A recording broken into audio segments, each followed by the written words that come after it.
8 जनवरी 2022 के बाद हमने जितने भी गलत काम धीरे धीरे किए, जैसे अभी किसी ने कहा कि ये इस तरह से बिहेव करता है बिना दारू पियो जैसा, ये मस्ती सिर्फ तभी आती है जब आप परमात्मा से जुड़े होते हैं। अभी बदत है भाई, अभी बदत है। ये तो ऐसे बर्ताव कर रहे हैं जैसे शराब रात तो इन्होंने नहीं पी है, लेकिन ऐसे बर्ताव कर रहे हैं जैसे बिल्कुल ही दारू पी रखी हो।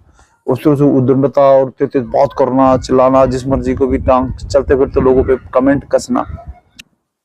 वो भी घटना बड़ी वो है कि एक बार हम ग्रेटर नोएडा में हमारी नेशनल मीट थी, शायद 2 साल पहले की बात है, ये पिछले साल की। तो मुझे याद है कि प्रकाश पोहरे जी जो है वो, आशुतोष पाठक जी, हम और मैं, हम तीनों एक कमरे में बैठकर बात कर रहे थे, जिसपे अपने कुछ अनुभव शेयर कर रहे थे प्रकाश पोहरे जी। तो हमने कमरे में बैठे जहाँ पे हम, जिस कमरे में हम रुके हुए थे, तो रात के शायद 12 बज रहे थे, हम बात कर रहे थे। तो ये अपने लगभग लोगों को, अपनी जो भी वर्कशॉप टाइप की करता है या अपने जहाँ भी जाता है, अब लोगों को अब लोग इसको घेर के बैठ जाते हैं। तो रात को 12 बजे इसका खत्म हुआ होगा। ये 12 बजे के लगभग क्या हुआ, हम लोग बात कर रहे हैं, बड़ी गंभीर कुछ बात चल रही है। ये एकदम से दरवाजा खोलता है तेज से, और खुलता है और बोलता है कि, मतलब अब सोचिए हम लोग अंदर कोई गंभीर बात कर रहे हैं और ये अचानक कोई दरवाजा खटखटाया नहीं, कुछ नहीं, एकदम से अंदर आता है, दरवाजा खोलता है और बोलता है, आ गए हैं माँ के पूत, कुछ करके दिखाएंगे। अरे करेंगे क्या, मूतेंगे और सो जाएंगे। ये शब्द इसने यूज किए।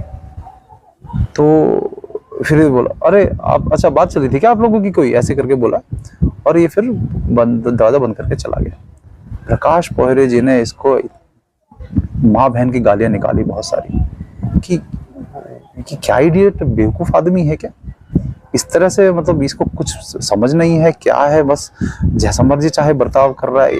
क्या यहाँ कोई बैठा है, कौन क्या बात कर रहा है, क्या नहीं कर रहा है, और आकर इस प्रकार से ये उल्टा सीधा बकवास शेर सुना के चला जाता है। मतलब ये क्या, ये कोई इंटेलिजेंसी वाला काम तो नहीं है ये। तो जब इस तरह का व्यवहार बार बार होता है, और मैं दूसरा, कोई भी कुछ ये खाते पीते हैं, कुछ भी करते हैं। मुंबई में एक आइसक्रीम की दुकान पे कुछ वहाँ के साथी लोकल लेके गए, तो वहां पर उन्होंने बड़े प्रेम से कहा, गिरिंद्र भाई आप भी, तो एक कुल्फी वाला था, तो हमने कहा चलो हम कुल्फी टेस्ट कर लेंगे, फलूदा कुल्फी कुछ। वहां पर टेस्ट किया तो कई 10-15 लोग थे, सबने खाई। तो तुम्हें पैसा ऑफर किया, हमने कहा भाई हम तो अपने हिस्से का पैसा देंगे, सबका नहीं देंगे तो कम से कम अपने हिस्से का देंगे। तो उन साथी जो बेचारे मुंबई के थे साथी, कुछ वो भी नौकरी पेशा लोग थे, कोई बहुत पैसे वाले तो नहीं थे, लेकिन ठीक है, उन्होंने भावना थी उनकी, तो उन्होंने पे कर दिया। अगले दिन उन्होंने फिर कहा कि भाई चलो, तो मैं कहा नहीं देखो, अगर जाएंगे तो पैसा हम देंगे, नहीं तो नहीं। और बाकी